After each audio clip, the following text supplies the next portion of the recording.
కూటమి ప్రభుత్వంలో తలకోనలో అత్యంత వైభవంగా ఎన్నడూ లేని విధంగా మహాశివరాత్రి ఉత్సవాలు జరుగుతున్నాయి. చంద్రగిరి ఎమ్మెల్యే పులివర్తి నాని వేద పండితుల మంత్రోచ్చరణల నడుమ సాంప్రదాయబద్ధంగా తలకోన సిద్ధేశ్వర స్వామి వారి మహాశివరాత్రి ఉత్సవాలలో ముఖ్య అతిథులుగా పాల్గొన్న ఎమ్మెల్యే పులివర్తి నాని దంపతులు తలకోనకు విచ్చేసిన వారికి పూర్ణకుంభంతో ఘన స్వాగతం పలికిన ఆలయ అర్చకులు, అధికారులు, ధర్మకర్తలు, మండలి సభ్యులు స్వామివారికి పట్టు వస్త్రాలు సమర్పించి ఆలయంలో జరిగిన తొలి అభిషేక పూజలో ఎమ్మెల్యే దంపతులు పాల్గొన్నారు. బాల ఆలయంలో జరిగిన ప్రత్యేక పూజా కార్యక్రమాలలో పాల్గొని స్వామివారిని ఎమ్మెల్యే దంపతులు దర్శించుకున్నారు.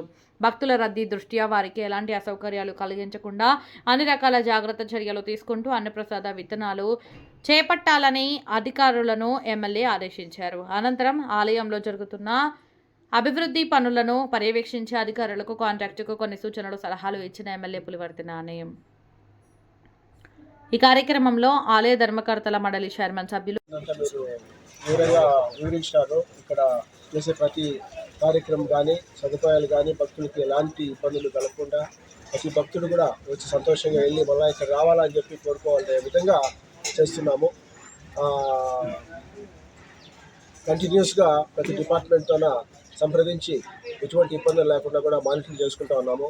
మా టీంతో కూడా సంప్రదించి చేసి ప్రతి గంటకి, ప్రతి అర్ధ గంటకి కూడా ఫాలోఅప్ చేసుకుంటా అన్ని వసతులు బాగుండాలా, ఎటువంటి ఇబ్బంది లేకుండా కంటిన్యూస్గా చేసుకుంటూ ఉన్నాము.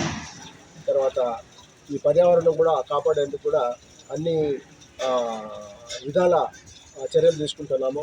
ఎక్కడ కానీ భక్తులు కూడా అవగాహన కల్పించి ప్లాస్టిక్ నిషేధం కానివ్వండి, ఎక్కడంటే అక్కడ వస్తువులు పారేయకుండా కొన్ని ప్రదర్శనలోనే వేయాలా, అది వెంటనే కూడా మేము క్లీన్ చేసుకోవాలి, ఇవన్నీ కూడా చేస్తున్నాము.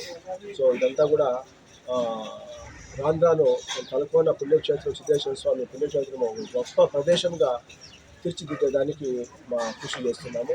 ఖచ్చితంగా మీరు ఈ పునర్నిర్మాణం అయిపోయినాక మీరే చూస్తారు అభివృద్ధి. మన రాష్ట్రమే కాదు, జిల్లానే కాదు, దేశం మొత్తం కూడా మేము సిద్ధేశ్వర స్వామి గురించి తీసుకుపోతాము. దాని కార్యాచరణ కూడా రెడీ చేసినాము. 3 రోజుల క్రితమే, 4 రోజుల క్రితం ఎమ్మెల్యే గారి ద్వారా గుడి నమూనా కూడా ఆవిష్కరించబడింది. తర్వాత మొట్టమొదటిసారిగా సిద్ధేశ్వర స్వామి క్యాలెండర్లు కూడా ఆవిష్కరించడం జరిగింది. దగ్గరలో అవి కూడా మేము అందరికీ అందుబాటులో ఉంచుతాము. తర్వాత అన్నిటికంటే ముఖ్యమైనది ఒక చిహ్నం కూడా, లోగో అనేది కూడా రెడీ చేసినాం మన సిద్ధేశ్వర స్వామికి. మీరు రేపు శివరాత్రి రోజు ఇప్పుడే బ్యానర్స్ పెట్టిస్తున్నాము. సక్సెస్ రెడీ చేసినాము. ఆ సక్సెస్లో వస్తే ప్రతి భక్తుడు ఇక్కడ ఏం జరుగుతుందని అడగాల్సిన అవసరం లేదన్నమాట.